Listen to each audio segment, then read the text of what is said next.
That's too wimpy. I'm losing it right now, man. I don't know how to say it. I forgot how to say the word I've coined. I'm drawing a blank right now.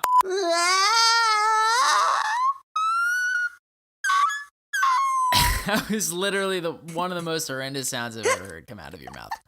That was brutal. Hey, wait. Can you put more grunge in your voice? Like, a wop ba bop. Grunge it, like, a wop ba bop.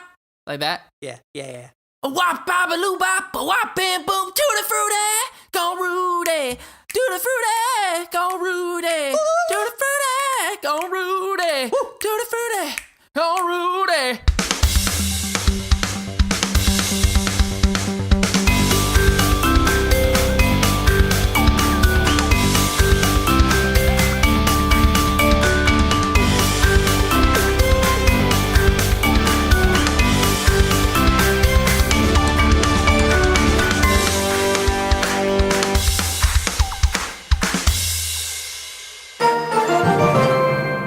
Welcome to Cast Royale, the Clash Royale podcast for casual players. I'm Rob. And I'm Joe. And this week we discuss Radio Royale, Clan Wars in much more detail, the changing meta, and more. Boom. Boom! And if you're listening on Apple Podcasts, Overcast, Stitcher, clnsmedia.com, or wherever you get your podcasts, we hope you enjoy the show. Episode 62, baby. Let's go. That's it, man. We're here. 6-2, climbing up the ranks. Maybe the ladder, maybe the Clan War ladder. Nobody knows. Nobody does know. We're working on it, though. Lots of practice. That's what's involved here. Correct. So what's up, man? How was your week in the arena? Week in the arena's been okay. I guess recently we got reset down. The season ended and got brought back down to 4,000. I don't really like when that happens. Feels great, right? Yeah, it's like, all that work, all that effort, all that energy that you spent trying to climb the ladder. Once the season resets, all the good people who were better than me, slightly above me in some cases in trophy counts, we all kind of got reset back down to the same exact trophy count. And we're all trying to fight to climb up at this, in theory, lower trophy count than we were at before, right? So it just makes it like a struggle. And right now I'm at 4,100 trophies, still using the Mortar Mauler, but I did get to level up my Expo. That thing is now level 7. I am one level away from maxing out my very first epic, but that thing is going to take me forever to get. I can't use the Expo deck on the ladder, though, because it uses the Ice Golem. And dude, my Ice Golem is only level 9. Ooh. And the problem with a level 9 Ice Golem is that it doesn't kill bats or skeletons that are level 12 or higher. So good point. Pretty much everybody that I face is, has skeletons or bats that are level, 12 or higher, since they're common cards and they're easy to level up. But that one card is holding me back. So I'm trying to level that guy up now. So we'll see what happens. I think it's going to take me a little while. But otherwise, Clan is doing pretty decent. In Clan Wars, we are sitting at 247 trophies at current stance. Boom. Boom, dude. Nice. Cast Royale is sitting at, I think, 216 trophies at the time of this recording. Nice. Yeah, so that's pretty good. Just collectively working together to try and get each person better that wants to be part of the Clan Wars. So that's always fun, sharing decks, sharing tips, sharing replays, critiquing the way people play. Ooh, it's harsh, but it's good. It's definitely good. It's good for everybody. Yeah, no, I would agree. I think that the main thing that we found in Cast Royale 2 that helped us was people were just kind of like diving into their final battle without really thinking about it is the way that I'll say it. They just kind of like take the 40 cards that are available to them and they just make a deck and then they just kind of like bring it into battle. Whereas some people in the clan are really, really good at deck building and can make a really cohesive deck, one that synergizes really well, even though there's only 40 available, right? Like when you have all 80 or 83 available, it's easy to make a deck. Right. But when you've only got 40 and more than half the cards aren't available, it's kind of hard to get, a good, solid, cohesive deck. But some people are really, really good at finding those things that just connect the dots. And what we've started doing is relying on those people to find the deck, sharing it in the clan chat, and then everyone, more or less, most people would just copy the deck, practice it a few times within the friendly war battles, or bring it into like a grand challenge or a classic challenge, and then take it into their final battle. And we've seen a little bit more success that way. So, it's a struggle at first because we're kind of playing against people that are probably higher than our average player in the ladder already. So, Right. I think there's some leveling out to have happen, but it's been a pretty good experience so far. Room for growth, right? That's really what it's all about. And I was going to say before that you definitely want to take advantage of your dot connectors, as you so eloquently put them. Totally agree. But how was your week in the arena? It's all right. I'm currently sitting at also 4,100 trophies, and like you said, the reset is definitely a struggle. I did finish the season though at 4,682, which was pretty good, all things considered. I was sitting at like 47 something, and then of course I went in for like the last 2 games and lost both, not realizing that the season was ending. Should have known better. But yeah, I mean, I'm happy with that finish. I'm still working on a level 10 rocket, and I am still extremely far away. Yeah, that thing is a grind. Really, really disappointing. But, eventually, I did get, I don't remember the exact number, maybe 50-something rockets in my season end chest, so that was pretty good. Nice. That'll save you, like, well over 12 requests. That's big, dude. Yeah, so, I mean, sounds like we're still, dealing with the grind of the reset of the season. But a couple of things happened this week that I think are worth mentioning. Let's dive right in. So, Supercell is looking for a new caster for Clash Royale League. And maybe not one. I mean, it could be multiple, right? They are either looking for expert analysts, like players who are super, super, super way better than we would ever be at this game, good. That could kind of like break down certain plays and deck matchups and, things like that. But then also just like a host, right? Like we had Rumham on the show 2 shows ago or 3 shows ago at this point.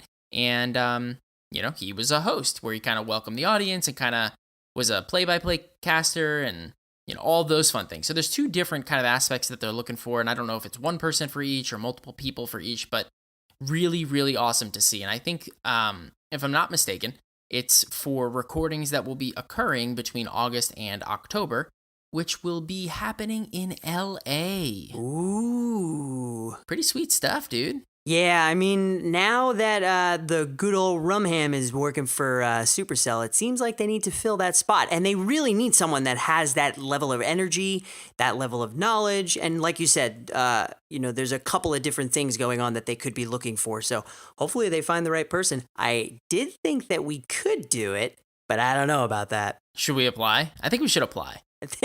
Maybe. I mean, we could apply. I just set your expectations low so we're not let down. Right. So if we go in with our application knowing that we won't be selected, we can only at least not let ourselves down. Exactly. That's the way to look at it. Yes. Do you think that you have to move to LA for that time period in order to be is it required to live there, you think? I think they might put you up in a hotel or a nice condo for a little while. I'm making this up. I have no idea. So don't quote me on that, but who knows?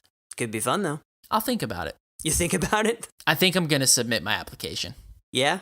Yeah, it's going to say the Boom Man and Nonstop Rug collectively. Can you as a tag team duo, can you send in your headshot and autograph it so that way you're already prepared for the fame?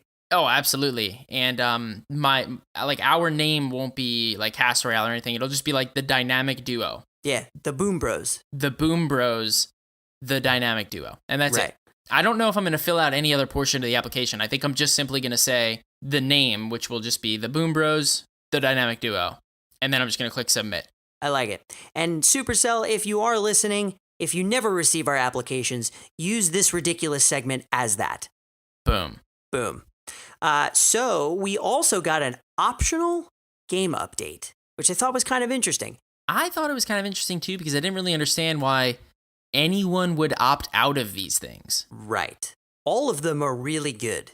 Right. So the first one was battery improvements. So you may have realized as you were playing in Clash Royale after the big game update that there were certain things in the background that, we didn't know why, but it was definitely draining our batteries a lot more than it previously did.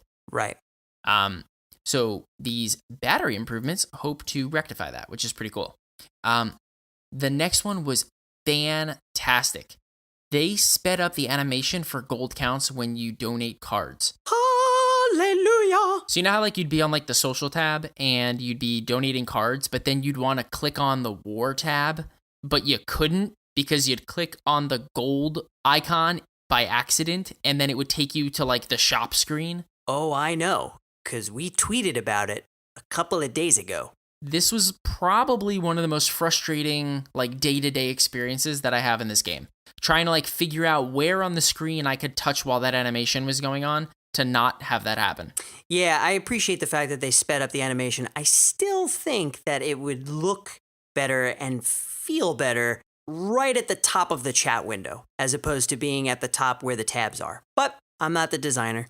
Yeah, no, I agree, but I do think that a sped up animation doesn't make it feel as intrusive when you're trying to just kind of get to where you're trying to go.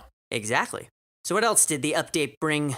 Next up, dude, they removed visible trophy counts when you are playing in Clan Wars, which is tremendous. And ask me why. Go ahead, ask me why. Tell me why.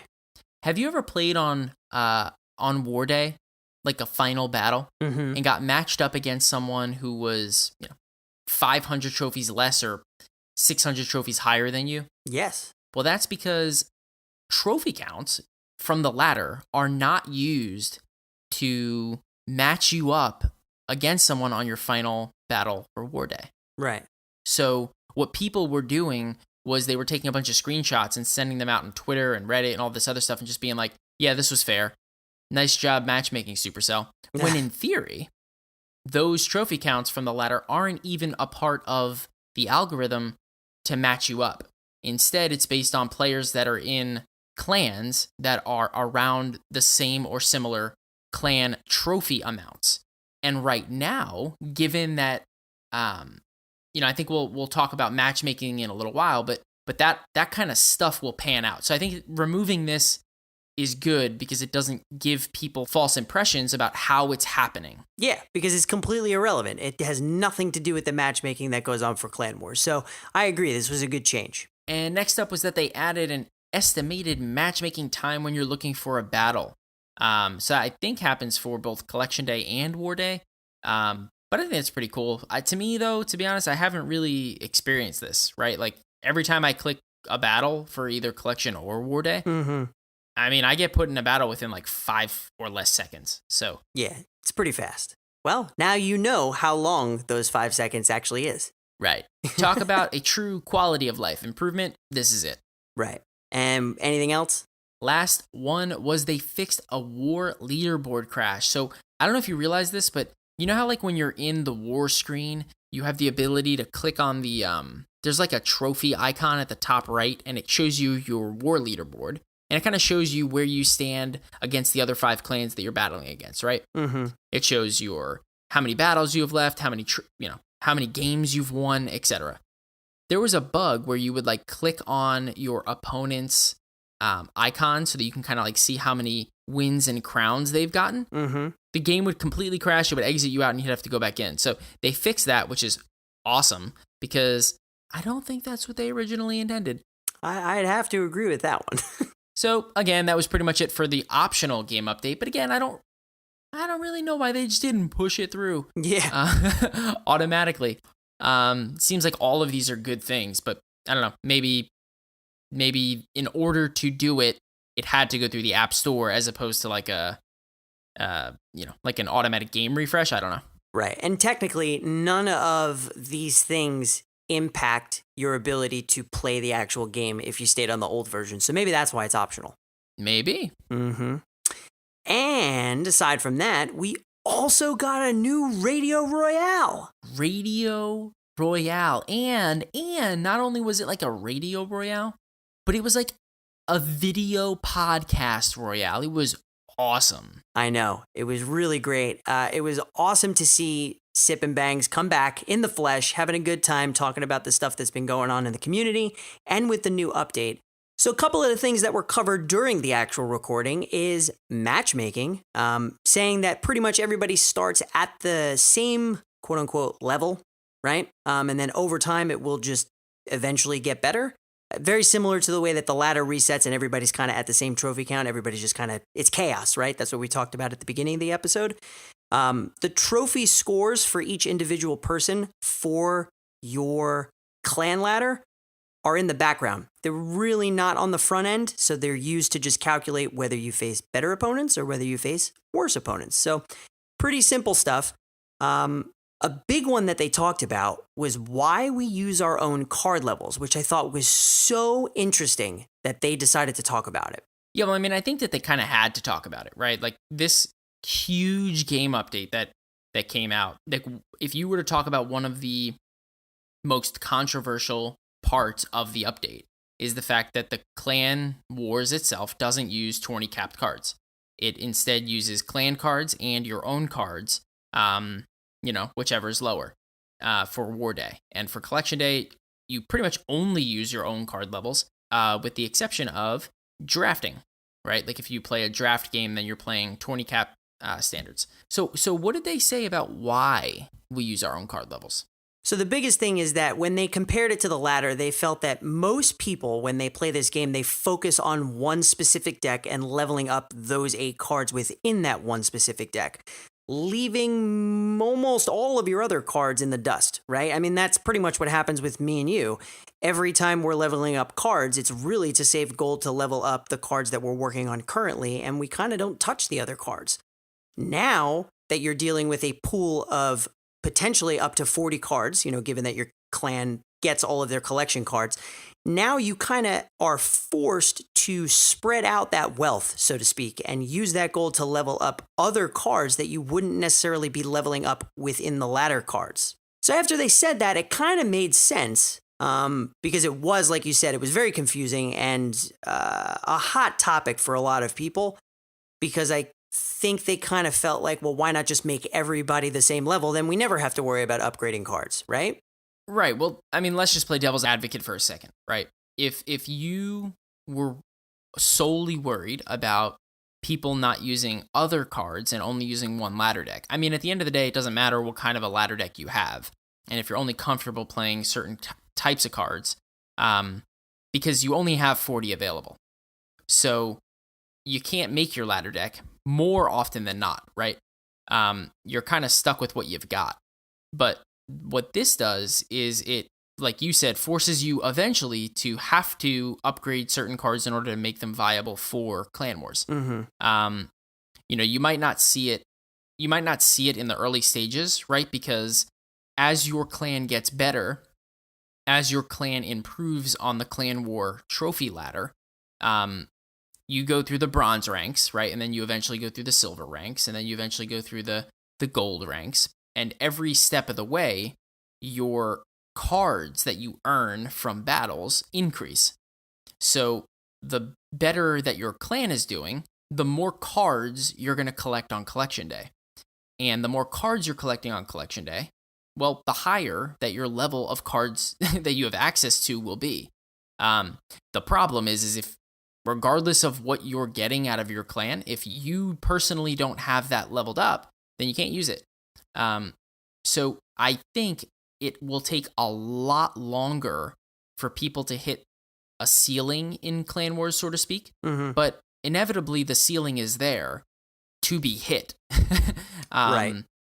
And again, that's just devil's advocate here. But then on the flip side of that, I mean, we can't forget, Rob. I mean, Supercell is a business, right? Like Clash Royale is an application. It's a free application, but they are not a non-for-profit organization. Right. They, one of their goals, I assume, would be to make money. And it's not like they're forcing people to purchase anything in order to play in Clan Wars and participate in it and have fun while doing it. But in order to be truly competitive, and be at the top of the legendary, quote unquote legendary league, we'll call it, for the clan, Mm-hmm. it's going to take probably like a full clan of maxed card players. I say maxed card knowing that it's not max, right? Like I think the max card, for example, is 12 King Tower equivalent. So it's not 13. Right. So it's easier in theory. But there still is a cap. Yeah, and you know what? All that said, I'm pretty okay with that because it gives me another reason to keep investing in other cards because I don't think I would have had this feature not come out personally. Yeah, no, I've already found myself, I the other day, and I never thought I would say this out loud, I leveled up, you ready for this? My giant skeleton to level 5 because Ooh. I'm currently in bronze with my clan, and getting a level 5 epic on the map is a tremendous advantage. Yes. Because you probably only have access to 1, maybe 2 of those if you're in the bronze realm. So I was like, of course I'm going to level this thing up because now I can use it and get an advantage on my war day. Why would I not do it? So it's already made me level up things that I wouldn't have in the past. Yeah, man, completely agree. So what else did they talk about? So 2 more things. One is they covered why we are only able to play 3 games during Collection Day and then 1 for the final battle. And essentially it comes down to similar to what you and I originally feared when this feature first got introduced is they don't want people to get fatigued. They don't want people to feel like it's a chore. Imagine if the game was made so that you had to get 10 games done in a whole day to help your clan get those collection cards. At 10, man, that eventually will wind up feeling like a grind and you'll just eventually stop playing. You just won't want to participate because it's just too annoying to get all the games done. And, there will be animosity between you and your clanmates, right? Because you're not pulling your own weight. And that's not really fair to put that pressure on every clan.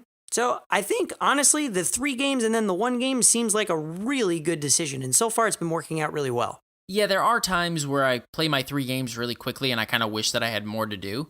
But what I've started to do, to be honest, is just to space out the games. Like do 1 now, do 1 in the middle of the day, and then do 1 later. That's exactly what I do too. And then when it comes time for War Day, I try not to do the war game or the final battle as soon as the War Day happens. Because then I'm kind of like stuck Yeah. with ladder. So I kind of just wait, like I practice, build the deck, practice a little bit, talk to people about strategy. I make it more like an all-day event, so to speak, but then play the game. So it's like this big build-up, and then if I lose, I feel really bad. Right. And then also, they really want you when you're done with your games or in between your games, like you said, you spread them out. I do the same thing. They really want you to be watching your clanmates play the games to get the cards. One of the tooltips on the bottom of the loading screen says something along the lines of, make sure you go and watch your clanmate and cheer them on while they battle on War Day. Yeah, man. Well, that's part of the reason why, if you notice, I don't know if you noticed this, I didn't realize it at first, but if one of your clanmates is in a war final battle on War Day, no one else can play. You cannot play a final battle if a clanmate is in a final battle. You're forced to wait or watch. And I think that's good because you can kind of sit there and cheer people on. You can see what people did and make mistakes. But again, this thing is not supposed to be a single person show. It's supposed to be an all-inclusive thing where everyone's kind of getting together. You're bringing the band back together. You're figuring out together. You're winning together. You're losing together, regardless of how anyone does it individually. And I think it's a really important thing to remember. I think what's also really important is to call out the fact that you just made a very fantastic Blues Brothers reference. That is a very important thing to mention. We're getting the band back together. Boom. Boom. And then the last thing that they talked about is why it took so long. So in their journey of maybe 3 or 4 months, we got to see some prototypes of the different game builds, which, dude, was so cool to see. The first build only had 2 clans that faced each other, as opposed to you being against 4 other clans, so 5 clans total. Plus, they had a fixed number of participants, so you had to say whether it was going to be a small war or a large war. And that didn't really sit well with them because they wanted as many people to be a part of it as possible. Like you said, it's a communal type of thing. Then the next set of changes, they separated the war into 2 separate days. That's where the collection day came from and the war day came from. Plus, they also introduced the game mode cycling. So when you finish one game type, another one pops up and you can play maybe 2v2 or draft or sudden death, things like that. So that's really cool to see that evolution there. The third one was the inclusion of the colored map, which was pretty sweet. And then also the big change there was the introduction of clan leagues. And then finally, towards the last month, they separated everything out into 2 different islands, which, dude, they refer to the main island that has all of the arenas mushed together as the party island. Yeah, you see, that sounds right, because, there's just so much going on there. There's, every single arena. There's, I guess at a maximum, 3 total games that could be played at once. And if some of them are 2v2s, 5 to 6 people could be in playing at any point in time, right? Cards are being collected. There's just a lot going on that screen when it's actively being used, and I think it's really, really cool. Yeah, it was fantastic insight. I'm really curious what they're going to do when they introduce another arena. Where are they going to put it on the party island? They're going to have to reshape the island. They're going to terraform it. Oh, dude. They're just going to do what Fortnite did, and they're just going to slam it down right in the middle of all the other ones and just create this big, a meteor slam, and then just boom, here's a new arena. That's exactly what's going to happen. Do we have a Dusty Depot on the party island? I don't think so, but I think we'll probably call it Meteor Island. Could be. I like it. That's a great idea. Sometimes I come up with decent ideas, but I'll take a great one. So that's it for Radio Royale. How do you feel about the balance changes that happened? So, to be honest, dude, I thought I would like them a lot more than I like them. Does that make sense? It does make sense. Right. I just want to know why. Again, right. So, so here's my thing with the balance changes. I think that the nerfs to certain cards were good. Seeing the Ice Spirit nerf in action, it wasn't as drastic as I thought it was, and I think it's fair. Right. But the Dark Prince needs a bigger nerf. Bridge spam is still very popular in the meta. If you look at the top of the leaderboard, Spear Goblins were nerfed, right? But they still show up everywhere with the Mortar and Hog cycle decks that are zap bait with the Minion Horde and all that other stuff that they've got going on. I've seen a little bit more of, Giant Beatdown and things of that nature. Golem kind of shows up here and there. And because of those 2 things, you see P.E.K.K.A. and little sprinkles of bridge spam, right? Yep. But at the end of the day, I didn't see the meta change all that much since the changes came out. I thought it would change a lot more. I will revert back to my grade that I gave these balance changes 2 weeks ago. I still think they were good balance changes. All directionally made sense. But I think certain cards needed more than others. And this meta just feels a little bit messy. It just doesn't seem like there's a meta. It's just random stuff that just pops up and nothing's really great unless you go back to what you used to know. That's fair. I feel like we mentioned this on the last cast, but you know what I definitely see too much of, and it needs to be taken care of immediately? 2 cards, actually. Tell me. Hog Rider and Zap. What's wrong with Hog Rider? And what's wrong with Zap? So I feel like every single deck that I play has a Hog Rider in it. That's it. Matchmaking is rigged. We figured it out. We figured it out. Supercell exposed. They are definitely exposed. No, not necessarily every deck, but let's just say 90% of the decks that I face all have a Hog Rider, and almost all of them have a Zap. Let's be real. Most people are running a Zap, but dude, I'm pretty sure the last time we talked about this, you were convinced that the changes that were taking place were going to give rise to the rebirth of the Hog Rider, and it seems like that has happened. Yeah, that makes sense. Now that you say it like that, I think that makes total sense, right? I think the Lightning getting its radius distance back, I thought would create Hog cycle decks that had Lightning in it. Because buildings just inevitably don't have good placement anymore in order to be viable. And Lightning is just super good against them, right? But I don't know. When I look at the top of the leaderboard, when I look at the decks that I'm facing, I don't see Hog Lightning anymore. I don't see it that much. I see Hog. I see Hog Mortar. Yeah. But I don't see Hog Lightning. Lightning just isn't as prevalent as I thought it would be. Yeah, I agree. But I don't know if I want to be involved in a meta that's hog heavy. Alrighta! There it is. So I know we kind of covered this a lot. One thing we did want to bring up is participation in clan wars, right? Supercell released a really, really good, fairly short article, concise, which was great, that talked about how you don't necessarily need to be participating in every single clan war, or you don't really need to participate at all if it's not your style. It really depends on the type of clan that you're in, right? I mean, our clans right now are currently labeled as casual. And I know that you and I, or at least I, have told my clan that it is not required that they play in a clan war. Now, one of the things that the article did talk about, which is what I broadcast to the clan, is if you are going to participate in the collection day, then you really need to try your best to be a part of the war day, because that hurts your clan if you do part of it and not all of it, right? If nobody participates, well, not nobody, because nobody's not going to participate, right? Double negative. But if a handful of people decide that they never want to be involved in a clan war, that's okay, because the matchmaking is going to put you against clans that are of similar numbers of participants. So all around, I think the whole point of that, and the thing that we wanted to stress, is don't feel pressure. And don't pressure your clanmates to be a part of it if they don't want to, because they don't have to.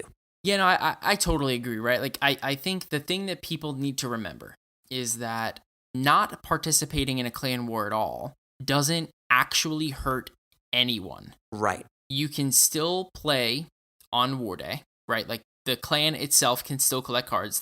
The clan itself can still play on war day. And the clan itself can still beat 4 other clans and gain clan trophies. Mm-hmm. As long as you have 10 people that participate, you can play. Oh, is that how it works? I didn't even know that. Yeah, I think you need a minimum of 10 players. Cool.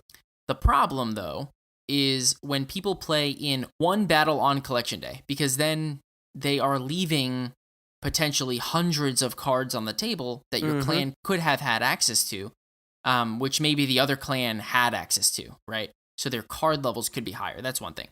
But like you said, Rob, like if someone plays in collection day, but then doesn't play in war day, that stinks, man, because that is like an automatic loss for your clan. You are effectively going in with a disadvantage that potentially could make or break. And what happens, dude, if one of the people in your clan, because let's just say that we have 20 participants and everyone else has 21 participants. One person in my clan will get 2 battles, right? Right. What happens if the guy that played on collection day that decides he can't play on war day because maybe he has personal things going on, or maybe he just forgets to log in, whatever the reason is? What if he's the guy that's got 2 battles? That would destroy your opportunity at probably coming in first. Yeah, dude, I completely agree. And again, the whole point of bringing this up on the show is just to broadcast the fact that you shouldn't feel pressure to play, but if you do play, participate, right? If you're going to play, do it. Go all in. Really think about the fact that you have 2 days to worry about. Do what Joe and I do. Spread those games out throughout the day. I mean, one of the things that and I'm guilty of this, full disclosure, when the feature first came out, I nudged everybody, right? It's a new feature. We're trying to see how it works. I messaged people to see how the notification came through.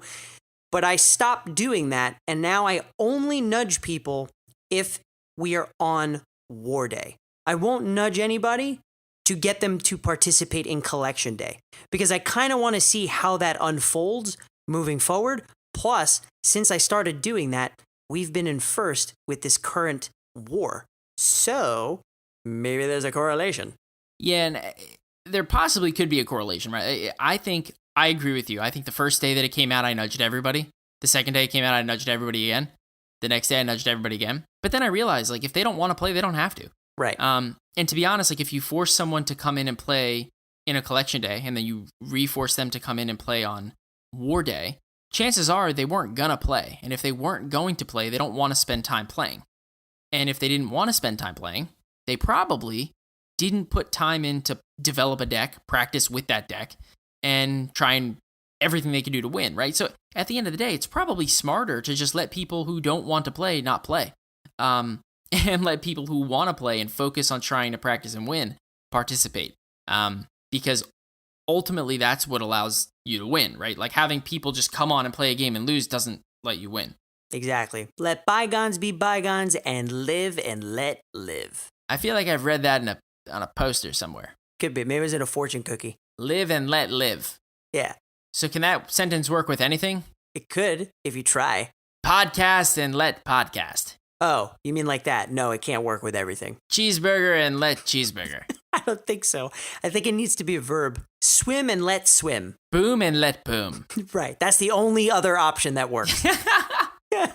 Live and let live. Yeah. And boom and let boom. Yeah.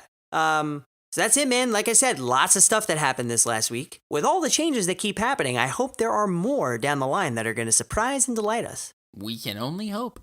Boom. Boom. Tonight, we are sponsored by Audible. Rob, audiobooks are a great sidekick for summer activities like hiking, running, road tripping, and much, much more. Listening is a better way to binge content that you love while doing the things that you love. That's right, man. And Audible has the largest selection of audiobooks on the planet, which lets you fill your summer with more stories like Harry Potter, which I downloaded. And dude, let me tell you, there is nothing like listening to a book series that you love and hearing the way it's supposed to be read as opposed to using your imagination and just reading it. And Audible members get a credit every month good for any audiobook in their store, regardless of the price, and unused credits roll over to the next month. Didn't like your audiobook? You can exchange it, no questions asked. That's right, Rob. Plus, your books are yours to keep. With Audible, you can go back and re-listen anytime, even if you cancel your membership. And what's even cooler is that our listeners can now get a free 30-day trial, and their first audiobook is free. So go to audible.com/cast or text CAST to 500-500. That's audible.com/CAST or text CAST to 500-500. You can do it with audiobooks. Thanks a lot to Audible for sponsoring our show. So, let's move on to our meta check. Meta check. And our boy, Sir Devin Lloyd Christmas, comes to us with another amazing meta check. So, Joe, what's Devin got to say about what's been going on in the arena? All right, Rob. So, like you said, our boy, Lloyd Christmas, Sir Devin, hit us with the numbers. And you might be shocked about what I'm about to say, or it may line up to the T with what we were just talking about. Are you ready? I'm ready. I'm excited. Devin has split up the meta into the risers and the fallers. And he didn't talk about every single card that fell and every single card that rose, but the key ones that will show you the change in the meta. You ready for this? I'm ready. So let's talk about the risers first. First up, the Goblin Gang. Talk about an uptick. The Goblin Gang checks in with a 52% showing over the last week, nearly double its normal rate. In fact, the Goblin Gang's use rates give it the number 1 spot for a troop. Overall, it is number 2, which is only behind the Zap. So for whatever reason, the Goblin Gang is destroying the meta after the season reset. Isn't it funny that the two cards, well, like the Zap kind of counteracts the Goblin Gang, so maybe that's why they're both up there so much. And maybe because they're used in similar decks. Ooh. Because the next one is the Minion Horde. Normally, the Minion Horde sits around 10 to 15% use rate at the top of the ladder. But this period, it's checked in at 20%. Only a 5% difference, but still good enough to be the number 4 troop in the game over the last week. This could possibly be because the Zap is being used so much, which doesn't kill the minions, or because the arrows are being used so little. Good point. But last but certainly not least, may shock you the most.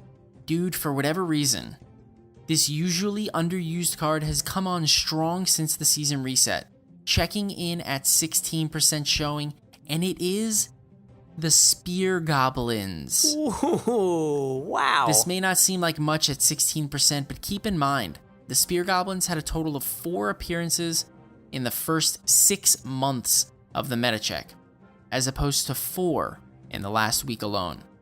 I see it. I see how these things are risers. Now, one thing you may be asking yourself is, well, why do all of these things matter? That's exactly what I was asking myself, actually. How did you know? I'm a good mind reader. Also, because it was a leading question. Ooh, So you're right. Reverse psychology. that's what I do. I reverse the psychology. Correct. Spear Goblins, Minion Horde, Goblin Gang. You want to know what else goes in that deck to round it out? Oh, the Hog Rider, the Mortar, the Zap, the Miner. This is 3 of the key cards in the Mortar Hog cycle deck. Right. That is dominating the top of the ladder. So when I spoke before about the balance changes doing things that I didn't anticipate them to do, who thought that the Spear Goblins would be used so much when they just got nerfed? Not me. Me neither. It's a valid point, though. So, what about the Fallers? All right, so the Fallers, first up, the Electro Wizard. Maybe it's due to the uptick in the Fireball use rate, but dude, the Electro Wizard has been trending down for a couple of months now. He may have hit rock bottom, because this most recent period, for the first time, the Electro Wizard failed to make any appearances at all at the tippy top of the ladder. Wow, I'm shocked, actually. That's the most surprising one so far. It's been a very long time since we have not seen this card in at least one deck, but here we are. Right. Next up is the Guards. This card is earning a reputation for peaks and valleys, and I'm gonna guess it's because it is directly inverse to the Goblin Gang. As the Goblin Gang goes up in use rate, the Guards seem to go down, and vice versa. So looking at that trend, as we mentioned before, the Goblin Gang is currently sitting at 52% use rate at the top of the ladder, and it is no surprise at all that the Guards are checking in at only a 4% use rate. Ooh, sad times for those bony brothers. And last up is the Bandit. I'm really not sure what's going on with this card. The Bandit has established herself as being very flexible, working in both beatdowns, cycles, defensive card, offensive counter pushes, but that is not the case for this week, dude. The Bandit is checking in at only 4% use rate. What? Now, looking at that use rate would actually seem pretty consistent with the Guards, right? Because the Guards are one of the best, if not the best, counter for the Bandit. Right. And they're both currently sitting at 4% use rates. So the less that the Bandit is seen in the meta, the less the Guards are used. Interesting.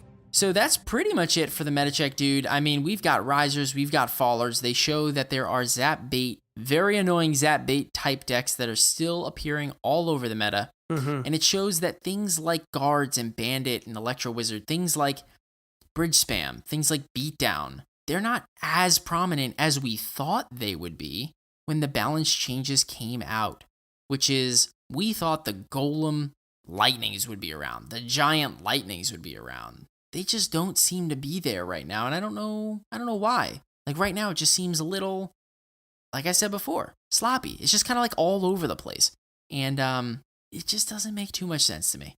Well, eventually, like always, we'll get more balance changes to balance out the balance changes, which balanced the other balance changes. Balance on balance on balance on balance. That's my favorite kind of balance. Well, as always, thank you so much, Devin, for sending that in. This show would not be the same without it, that's for sure. Yep, and we don't always talk about everything in the meta check, so we will include the meta check in the show notes, so be sure to check it out. Let us know if you have any questions, and we'll try to respond. Boom. Boom. All right, man. Well, we got some chests. Yeah, we do. Got a handful of them, actually. Yeah, I unfortunately do not have my crown chest. And by default, neither of us have a clan chest. Womp, womp. I know, Supercell gave us that indirect nerf to the show, so now we have a shorter chest opening section. Thanks, guys. We do, unless an episode recording lines up with when we open our war chest, which is probably unlikely, but we'll try every once in a while if we can. But either way, I have 3 chests, a crown, and 2 big dogs. And I have 2 big dogs, so by default, you go first. That's exactly what that means. So I will do my crown chest first because that makes the most sense. You ready? Ready. All right. Crown chest. 651 gold. 2 gems. 14 barbarians. This is starting off well. Yeah. Not feeling it, but we'll see. Ooh, 8 dark goblins. Nice. Recently buffed. Pretty good. Pretty good. I know. And excellent in Clan Wars. Definitely good in Clan Wars. 65 Tesla towers. I need those for my Expo deck. I know, and I need them for touchdown when it comes back, other than friendly battles. Right. And the last card, 1 rage spell, which is going to make me rage out. Was that a crown chest? That was a frown chest. That was definitely a frown chest. It was a frown chest. That was, You knew exactly where I was going with that. Yeah. So you're up. Oh, I'm up. Okay. So my first big dog is a magical chest. Ooh, starting off strong. 1,320 gold. Starting off real strong, Rob. I cannot tell if you're being sarcastic. 7 royal giants. Nope, not good. Not good. Not so magical chest. 4 hog riders. Well, you probably like that. That just annoys me that they're feeding the issue here. Your pain brings me happiness. Yeah. Next up is 4 battle rams. All right. Then 6 zappies to counter them. I love zappies. I do too. They've got this just like this thing about them that I can't quite put my finger on which I think makes me like them more. Yeah, I remember when you hated them when they first came out, and now you're just like a total convert. That's not me. That wasn't me. Not you? It's Jungle Joe. That was Jungle Joe. I'll give you a Jungle Joe. Jungle Joe and Lightning Rob. I don't know what that was, but next up, 12 heal spells. You should just quit. Quit now. I should just quit. I should just uninstall this game. Quit now. 94 minion horde. Well, those are seemingly on the rise. Okay. And 5 baby dragons. Hey, nice. So that was a savior to a very, very, very, very, very poor chest. Yeah, I would agree with that. All right, well, let's forget that ever happened and you can go. We'll move on then. You ready? Yeah, ready. Definitely ready. Please, go, now. I have a giant chest. Nice. I'm so excited. 924 gold. Boom. 79 minion horde. Woof. Very woof. 1 tornado? I'm not really good with tornado. Yeah. And they only gave me 1, so I can't really be excited about it. Right. Oh, man. Come on. What? I can't even say this number seriously. 167 royal giants. Oh, man. What's a... Wow. That's a not-so-giant chest? What is it? Wow. What do we call small giant chests? chest. A miniature chest. Yeah, this is definitely a miniature chest. This is a puny chest. Super puny. Yeah, and last but not least, trying to save the day with 61 mega minions. Dude, that's really good, actually. I'll take it, but I am not happy about many of the other things. Right, well, just think, if you ever wanted to max out your Royal Giant, you are definitely much closer now. That's true. I can promise you that's probably going to be the last card I ever upgrade. Well, but at least you'll have the cards to upgrade it. Right, that's true. All right, my last chest, you ready? I don't know, am I ready? You tell me, Joe. Well, you better be ready, because I've got a legendary chest. Whoa! Get out of here. Here we go. This is going to make up for all of the bad chests. Right, Supercell knew that I had this in my back pocket, so they were like, yeah, we're going to give you a not-so-magical chest. Yeah, we'll give him bad cards so he can open up 1 really good card. Right, all right, here we go. Ready. All right, spinning. It's a Sparky. No! I'll boom it just because it's a legendary, but it's a Sparky. Your hesitation was hilarious, and I kind of knew immediately that it was going to be a Sparky, but dude, it's a legendary. It is a legendary. Sparky's fun in Clan Wars, man. It is fun in Clan Wars, actually. You want to know something about Clan Wars that I don't think we've ever touched on? I'm ready. You better make it quick, though. real quick, the fact that there are only 40 cards means that there are less counters to what otherwise would be very easily countered. For example, typically, a Goblin Barrel is very easily countered because probably about 50% of the decks out there utilize Log, and you pretty much always run into that. But in Clan Wars, your opponent may have not even had the opportunity to put Log in his deck.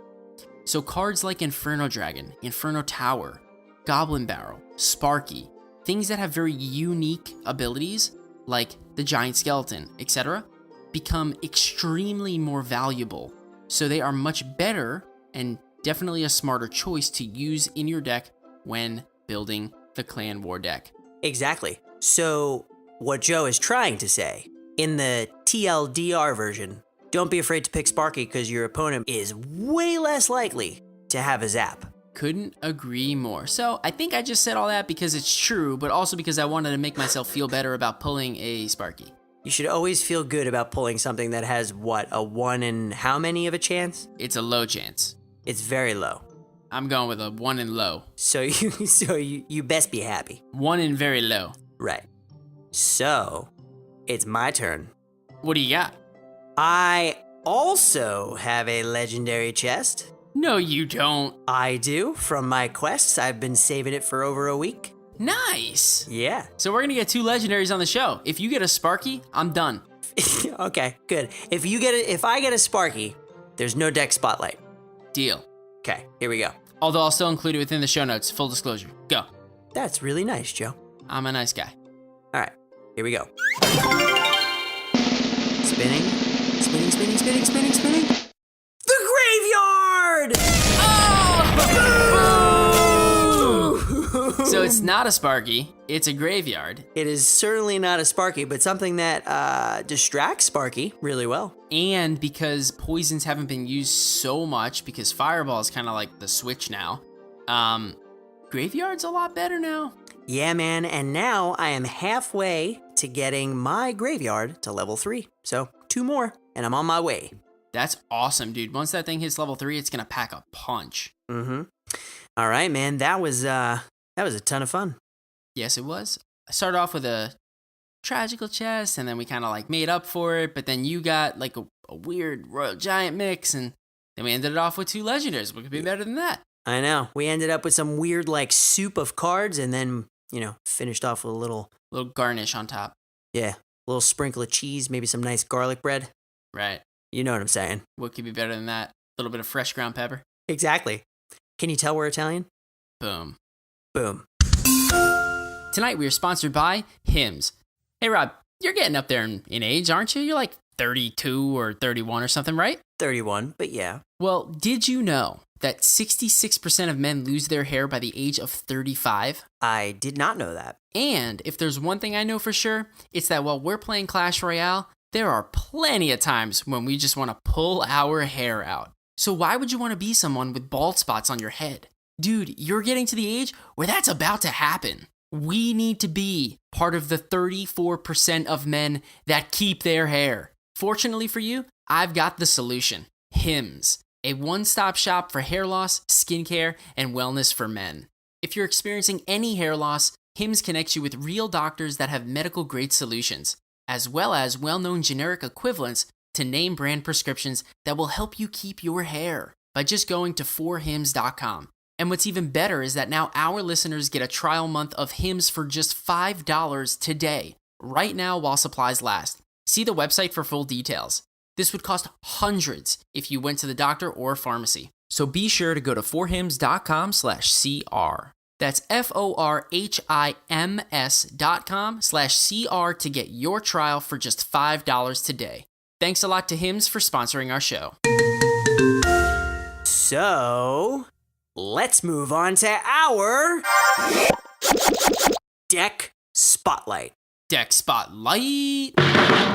And this deck is called David and Goliath, because this dynamic duo will help you destroy your opponent. And it's an average elixir cost of 3.4, and it contains the Giant, the Miner, the Mega Minion, the Hunter, the Lumberjack, the fireball, zap, and the log. So Joe, tell me how to destroy my opponent. Dude, this deck packs a heavy punch. It's not a beatdown deck in the sense that it's got the lightning and that it's, 4.0 average elixir cost, because it's actually much quicker. And some may consider this a cycle type deck. But the giant in this deck is the Goliath. He packs a severe punch. And we made a quote-unquote cycle beatdown style deck, if that even exists. Here it is. But we made it to do two things. One, combat the mortar decks that we've seen out there recently. And two, hog decks. But then I guess the third thing would be the preemptive expectation that golem decks will get buffed soon, and giant decks beat them. Right. So this deck has David and the Goliath. So the giant is the Goliath, he's packing the punch. The miner is David, he's the little dude that's doing a lot of damage, chip damage, whether it's to towers, troops, or buildings as the game goes on. I love that you named him David. He definitely seems like a Dave. Definitely seems like it. Like, he just pops up out of the floor and is like, "Hey guys, I'm Dave." Yeah. "Hey guys, like my candle?" Yep. That's exactly what he says. That's exactly him. Dave the miner. He's got that goofy looking smile. That's him. It's totally him. That is an incredible description. I mean, clearly no offense to anybody named David. That was just when I'm that's what I envisioned his name being. No, yeah, it's definitely not a bad thing for sure. It's a totally fitting name. All right, so let's move on. So anyway, so the way that you play this deck is actually defensively. You may be tempted to go on a giant offensive push by dropping the giant in the back and trying to use your troops to build up behind it. But this deck doesn't really call for that, right? This isn't a giant double prince deck. Mm-hmm. This isn't a giant witch deck or a giant night witch deck. There's really nothing to build up behind the giant for a long period of time. And the problem with building up too many troops that you have is that they're all susceptible to similar things. So if you were to drop the giant behind the tower and then use the mega minion, the hunter, and or the lumberjack behind it, well, they're all going to kind of get cluttered up behind it. They're all relatively short distance or melee troops. Right. So your opponent would get way too much value out of a spell. So instead, what you do is you play this deck defensively. Use the hunter for things like the hog rider or your opponent's potential giant or golem. Your opponent's most feared offensive threat, that's where you drop the hunter down. The mega minion should also be used for defensive purposes, but should be used a little bit more sparingly.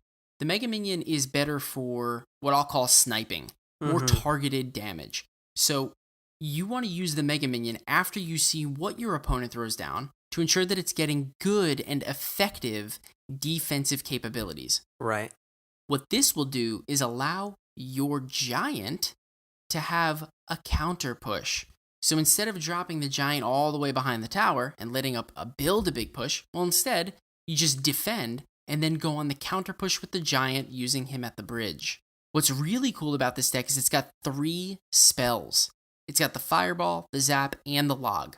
Literally every spell that you would need in order to clear the path for your giant or protect your damage dealing troops that are going on the counter push on the offense, which are the mega minion, the hunter, and potentially the lumberjack. And all the spells are pretty cheap, all things considered. They are pretty cheap, but you shouldn't use all of them every single time. You should look for what your opponent has that could counter your counter push, right? This is like chess, right? Every time you make a move, your opponent counters it. Every time your opponent makes a move, you counter it. So it's a game of counter pushes at the end of the day. Right. And so if you can just see what your opponent has before overcommitting with too many spells, it'll really allow you to effectively and efficiently get your giant and push to the tower. The thing you have to remember is that sometimes a spell is not always the right option. Sometimes the miner is the right option, which is why we've dubbed the deck David and Goliath. The miner can be used for so many different ways, all of which happen when the giant is aggroing on the tower. As long as the tower is locked onto your giant, the miner can pretty much do anything. For example, it can take out your opponent's musketeer. It can take out your opponent's princess. It can take out your opponent's tombstone so that it doesn't draw in your giant. And when all else fails, it can just simply attack the tower and get tremendous chip damage. And what that does is it forces your opponent to react to it. It forces him to not attack your giant or your counter push and instead focus on the miner that just does tremendous chip damage over the course of one game. If you play this deck defensively, use the cards appropriately, and then go on the counter push, you're going to find yourself with Elixir advantages. If you have Elixir advantages, that's when you're going to want to drop the Lumberjack down. Drop the Lumberjack behind the giant or use him on defense because you know you won't overcommit because you're already way ahead in Elixir. Once you drop that bad boy down, it's almost impossible for your opponent to stop the big push that you have coming his way while it's being raged from the Lumberjack. On top of the fact that you have, hopefully, still 3 spells at your disposal. And that's the key, man. Again, you're not going to be able to do all of this all throughout the game, which is why you kind of have to slow play it, play defensive, see what your opponent has, and then take advantage of it. Once you get into double Elixir, and once you get into overtime, if that even happens, that's the point in time when you can overcommit, because you know what your opponent has. You know what things they have to counter your giant. You know what they're going to play and typically where. So that's when you can overcommit. When you're going for that Hail Mary end of the game play that really just kind of packs the punch to end it, as opposed to trying to do it every single time, but not having the Elixir and really kind of falling a little bit short. So again, play the deck defensively, go on an offensive counter push afterwards, and then capitalize on your opponent's mistakes to get Elixir advantages, and then go in hard. Because once you do, you ain't stopping David and Goliath, baby. Boom. Boom. Nice job, dude. Yeah, this deck seems ridiculously good. This deck is super solid, man, and I'm telling you, in the current meta, it really is viable, right? Like, it's got the giant and anything else you need in order to kill a mortar. It's got anything you'd need in order to be able to kill a hog deck. It's got anything you'd need to be able to kill a golem deck. P.E.K.K.A. it could struggle against, but again, if you wind up getting your cycle faster than their P.E.K.K.A. cycle, that hunter will absolutely melt a P.E.K.K.A. And the P.E.K.K.A.'s got to walk into him in order to kill him. So at the end of the day, this deck could, in theory, after your giant dies probably once, take advantage of a P.E.K.K.A. deck as well. So it's got a great kit, hard to figure out. So, be sure to take this into a couple of challenges before taking it onto the ladder. Take a few losses and learn how it works, and then just enjoy destroying people, dude, because it seriously packs a punch. I cannot wait to try this one out. This one seems a lot of fun. Boom. Boom. And no reviews this week, mainly because the site is still down. We still don't know if we're going to continue including reviews. Maybe we'll incorporate other things into the show. We're still working on that. But everybody that did leave us a review, just know that Joe and I are reading them on the iTunes store. Like we say every single week, it's the number one way you can help us reach more people. So we thank you for submitting those, because they really, truly do help. And then also, we got no patrons this week, but that's okay. If you would like to support the show, please go to castroyalepodcast.com/donate, and you can learn about all the different ways that you can help support this show. And that's it, man. I am kaput. I am ready to go to sleep. Yeah, man, I'm tired, but I'm also, energized. I don't know. It's weird. I feel weird right now. I feel like an Electro Wizard has sparked me, and I have this energy, but then, the Ice Wizard is slowing me down. I don't know what I feel right now. It's like you're having an energetic sleep. Right. Which seems like I have a problem. Right. You may want to go see a doctor. Right. Well, might as well call the show now then. So, like we say each show, if you would like to reach out to us, please reach out at feedback@castroyalepodcast.com. And as always, you can reach out to us on Twitter using the handle @PodcastRoyale. And also be sure to check out our Instagram and YouTube accounts at Cast Royale Podcast. And as always, if you're looking to join the Cast Royale community, be sure to join our Discord. If there's an open spot in the clan, we let folks know there first. Also, we've got a great community of people that learn and play together. Bada bada. Boom.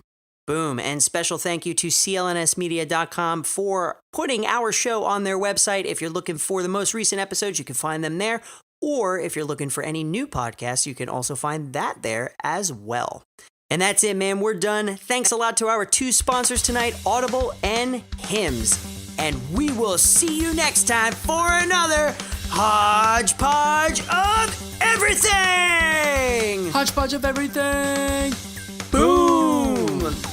Bye. Bye.